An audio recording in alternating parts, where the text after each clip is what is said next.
Hello दोस्तों, कहानी दुनिया चैनल पर आपका स्वागत है। आइए सुनते हैं प्रसिद्ध साहित्यकार मनीषा कुलश्रेष्ठ जी की लिखी कहानी एक सांवली सी परछाई। सच कहूँ तो वो एक सांवली परछाई ही तो थी। तमाम खूबसूरत चेहरों के पीछे सहमी सी एक छिपती छुपाती परछाई। वो खूबसूरत लड़कियों से चहकता घर मेरी सहेली फरजाना का था। जब मैंने इसे अपनी क्लास में देखा था तो देखती ही रह गई थी। छूने से मैला होता गोरा रंग और टिपिकल ख़ानदानी मुस्लिम नाक नक्श। एक तो छोटा कस्बा और साइंस पढ़ने के लिए लड़कों के स्कूल में जाने वाली एक मुस्लिम लड़की। यूँ हम 4 लड़कियाँ थीं जो गर्ल्स स्कूल में साइंस फैकल्टी के अभाव में बॉयज़ स्कूल में 9वीं क्लास में दाखिल हुई थीं। पर हम 3 लड़कियां उस कस्बे में बाहर से ट्रांसफ़र होकर आई अधिकारियों की बेटियां थीं। नमिता के पापा उस कस्बे के एसडीएम थे। नीरजा के पापा इलेक्ट्रिसिटी बोर्ड के एक्सईएन और मेरी मम्मी गर्ल्स स्कूल की प्रिंसिपल थीं और पापा बीडीओ। यूँ फरजाना के पापा भी ज़िले के लीडिंग क्रिमिनल लॉयर थे। पर एक तो ये राजस्थान का मुस्लिम बहुल कस्बा उनका स्थायी निवास था। फिर उस समय भी जहाँ गिनी चुनी लड़कियाँ गर्ल्स स्कूल में भी बुर्का पहनकर जाती थीं, ऐसे में फरजाना ही जानती होगी कि उसने अपने पापा से कितनी जिद और मिन्नतें की होंगी हमारे साथ बॉयज़ स्कूल में एडमिशन लेने की। हालांकि उसकी कुछ बड़ी बहनें मम्मी के स्कूल में तब भी पढ़ रही थीं और वे बुर्का पहनकर आया जाया करती थीं। न जाने किस तरह फरजाना ने पापा को मनाया होगा कि ना तो वो बुर्का पहनेगी और साइंस पढ़ेगी, वो भी लड़कों के स्कूल में। अम्मी की तो चलती ही कहाँ। फरजाना की बहनों की गिनती याद नहीं, पर 2 बेइंतहा खूबसूरत बहनें अंजुम दीदी और निकाह दीदी मम्मी के स्कूल से 10वीं की परीक्षा दे रही थीं। साथ पढ़ने की वजह से और हमारे स्कूल से उसका घर पास होने की वजह से हम उसके घर आने जाने लगे। तब पता चला कि और भी बहनें हैं फरजाना की। उन दोनों दीदियों से बड़ी एक दीदी की शादी हो चुकी है। एक फरजाना से ज़रा बड़ी बहन साजिया को देखकर तो मेरे मुंह से निकल ही गया, हाय फर्जी, पहले तुझे देखा तो तू खूबसूरत लगी, फिर अंजुम और निकाह दीदी तुझसे भी सुंदर लगी, अब ये साजिया, माय गॉड, तुम सब कुछ भी नहीं इसके आगे। और कितनी सुंदर बहनों से मिलवाएगी। साजिया का पढ़ने में ज़रा मन ना था। 5वीं के बाद अम्मी से कह दिया नहीं पढ़ना। अम्मी भी खुश, बेटी भी खुश। मगर साजिया का कमाल देखते जरदोरी के गरारे कुर्ते काढ़ने में और सुंदरता तो जैसे तराशी हुई, और तमाम उपमाओं को लगा दो उसके सौंदर्य वर्णन में तो कम पड़े। हल्की भूरी बड़ी आँखें, तीखे नैन नक्श, तराशे गुलाबी होंठ, और सच मानो ये कल्पना नहीं। और भी 2 छोटी बहनें थीं फरजाना की, वसीमा और गुल। गुल तो तब आंटी की गोद में ही थी। ये छुटकियाँ भी कम न थीं। आखिर बेहद हैंडसम वकील साहब और 40 की उम्र में भी गज़ब की खूबसूरत आंटी की बेटियाँ थीं। 2 बेटे गुल से ज़रा बड़े, सुहैल और तुफैल, ये भी माशाअल्लाह गोरे और सुंदर। अक्सर इंटरवल में हम वहीं होते, वकील साहब की हवेली में। कभी आलू के मुगलई पराठे खाते, तो कभी जर्दा, तो कभी सेवइयाँ। मुझे और नमिता को तो गोश्त खाने में भी गुरेज ना था, पर हमारे साथ होती थी ब्राह्मणी नीरजा। कितने ही दिन तो इस खूबसूरत ख़ानदान में आते जाते हो गए और अंजुम दीदी का निकाह तय हो गया। घर में माहौल बदल गया। रेशमी सरारे गरारे सिले जाने लगे। दुपट्टों पर सुंदर मुकैश और सुनहरी लेसों मोतियों का काम शुरू हो गया। बीच बीच में गीत भी होते, उपटन लगता। बेला मोतिया के गज़रों का ढेर बंटता, महकता। फरजाना पढ़ने के लिए इतने बड़े भव्य घर में भी तन्हाई न मिल पाने के कारण चिढ़ जाती। उसे बस डॉक्टर बनना था, बाकी सब व्यर्थ लगता। पर मुझे बहुत आकर्षित करता वो माहौल। फरजाना का घर हमारे घर से दूर ना था। उस पर अंजुम दीदी मम्मी की स्टूडेंट, सो हर रस्म पर मैं वहीं होती। साजिया से मेरी बेहद पटती। उसका खूबसूरत लहजे में बोलना, छेड़ना, रुमानी बातें करना मुझे भाता। हम दोनों को गीतों में नाचने में खूब रुचि रहती। फरजाना चिढ़ जाती। ऐसे ही एक दिन शादी के पहले की रस्मों के बीच चहकते गीतों और महकते उपटनों तथा सरसराते शरीरों को छोड़ मैं पानी पीने उनकी रसोई तक गई तो वहाँ एक लंबी सांवली लड़की रस्म के बाद बांटी जाने वाली केसरिया बूंदी दोनों में रख रही थी। रसोई की गर्मी में सांवला चेहरा तप आया था। वो मुस्कुराई। आओ मनीषा, आप मुझे जानती हैं? हाँ बेशक, अक्सर तो आती हो तुम। आप? फरजाना की बड़ी बहन हूँ। तभी नान नक्श में वही चिरपरिचित घुला घुला सा लावण्य मुरझाया चेहरे में स्पष्ट था। 2 लंबी चोटियाँ, सादा सा हल्का नीला सलवार कुर्ता, छरहरी देह पे कस के लपेटा सफ़ेद दुपट्टा। ओ दीदी, पानी पीना था। बाद में गीतों में बैठने पर याद आया, इस सांवली लड़की को देखा तो है, बस एक परछाई सा, बस जरा सा।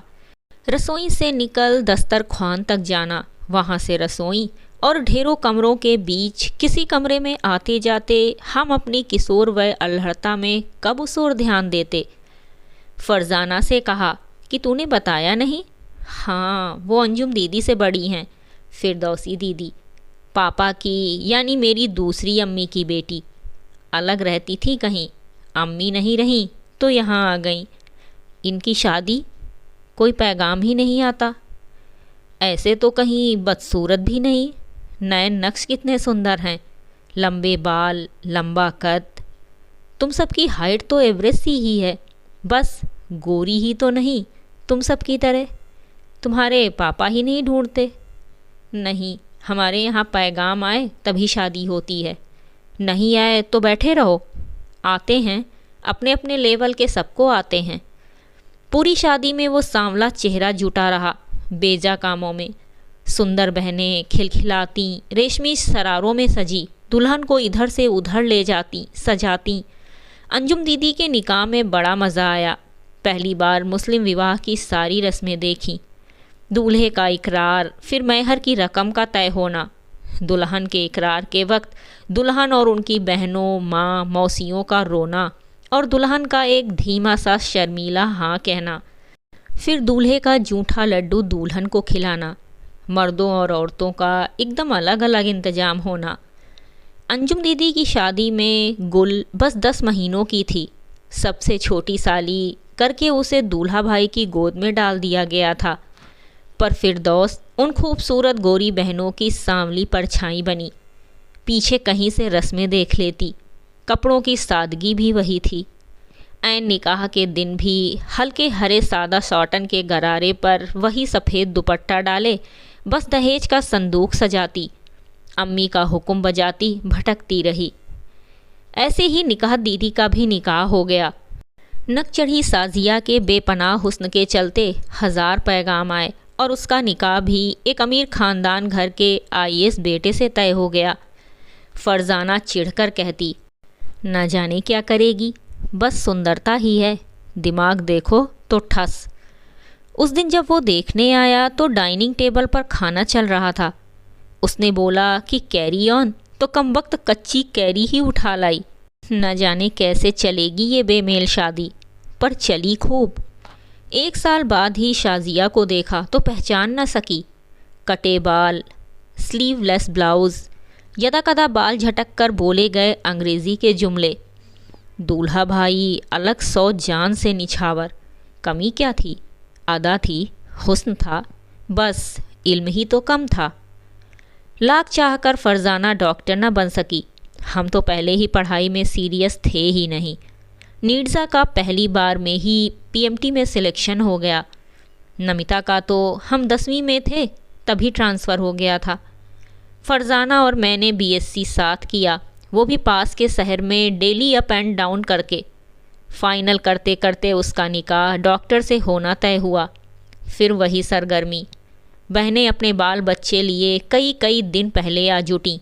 फिर वही कुर्तों दुपट्टों पे कढ़ाई शुरू हुई। जर्दा पकता, उपटन घुलता। इन सब से अब मैं ऊबने लगी थी कि एक दिन यूं ही फरजाना के कमरे में चमेली की लतर से ढकी खिड़की के पास पड़े बिस्तर पर पास पास लेटकर उससे अंतरंग बातें कर रही थी। उस दिन वसीम कॉलेज मिलने आए तो तू कहाँ मर गई थी?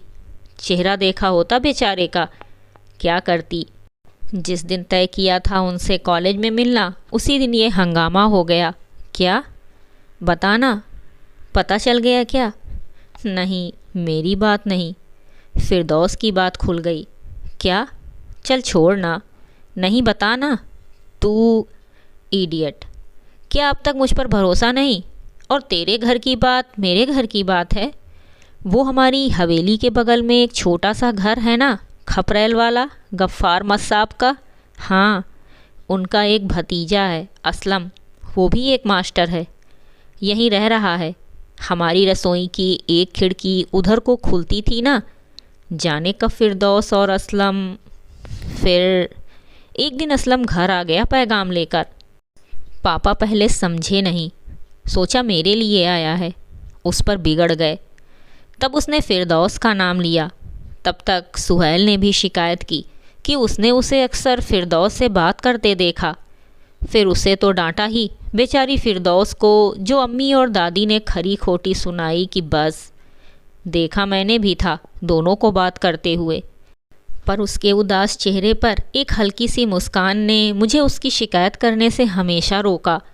क्या करूं मनु, मेरा ही शादी करने को मन नहीं करता जब उसे अपनी शादी में भी वही सब करते देखती हूँ जो उसने तमाम बहनों की शादी में किया तो जी भराता है। शुरू से ही तो वो ऐसी ही रही है, खामोश और काम में मसरूफ़। साजिया को तो वो फूटी आँख नहीं सुहाती थी। हम दूसरी बहनें भी अपने में मगन रहीं। अम्मी और दादी ने उससे काम तो जम के लिया, बदले में प्यार का एक बोल भी नहीं बोला। असलम क्या बुरा है? नहीं, भला आदमी है, पर विडोवर है। उस पर हमारा उनका स्तर अलग है। अब फिरदौस भी तो 30 पार कर गई है, तो क्या हुआ जब इसमें फिरदौस दीदी की खुशी है तो? जब पैगाम भी ना आए, ना अंकल कोई रिश्ता देखें, तो क्या करे दीदी? असलम क्या बुरा आदमी है? बहुत शरीफ है, जब देखा तहजीब से बात ही करते देखा।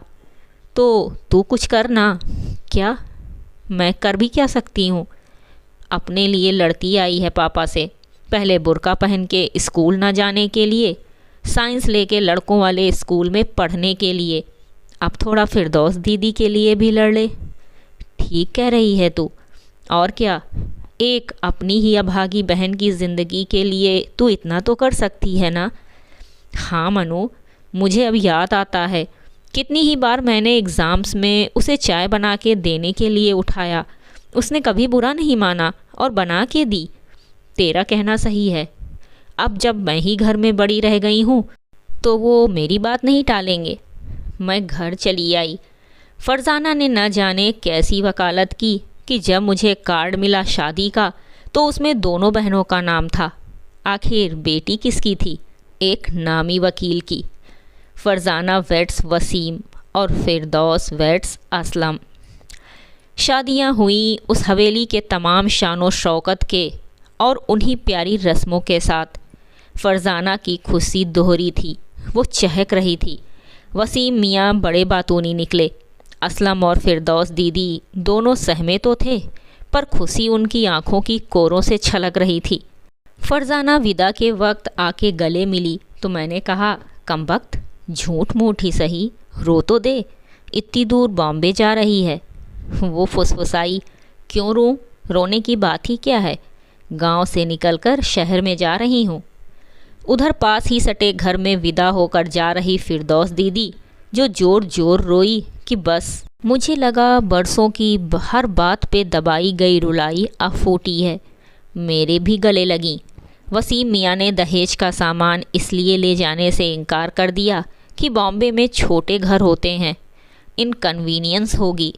असलम मियाँ ने कहा कि ये उन्होंने पहले ही कहा था कि फिरदौस को बस दुल्हन के जोड़े में ले जाना चाहते हैं, दहेज उनके उसूलों के खिलाफ बात है। फरजाना से फिर नहीं मिल सकी, वो शारजाह चली गई, पर उसकी सांवली परछाई सी फिरदौस दीदी से मैं अपनी शादी के बाद एक बार फिर मिली, मम्मी के ऑफिस में, जब मम्मी एजुकेशन में डिप्टी डायरेक्टर्स थीं। अरे मनीषा दीदी, आप यहाँ? हाँ, आंटी से तबादले की बात करने आई थी। किसके? अपने। आप? हाँ, मैं टीचर हूँ ना, गर्ल्स स्कूल में। वहीं पर अब प्रमोशन है, पर मैं कहीं और नहीं जाना चाहती। आपने पढ़ाई कब की? 12वीं तो फरजाना के कहने पर प्राइवेट किया था, वहीं। शादी के बाद इन्होंने पढ़ाया तो बीए, फिर बीएड कर लिया करस्पॉन्डेंस से। मैं वही सांवली उदास परछाई ढूंढ रही थी जो मुझे ढूंढे नहीं मिल रही थी। ये थी मनीषा कुलश्रेष्ठ जी की लिखी कहानी, एक सांवली सी परछाई। कहानी आपको कैसी लगी कमेंट करके ज़रूर बताइएगा। कहानी सुनने के लिए धन्यवाद।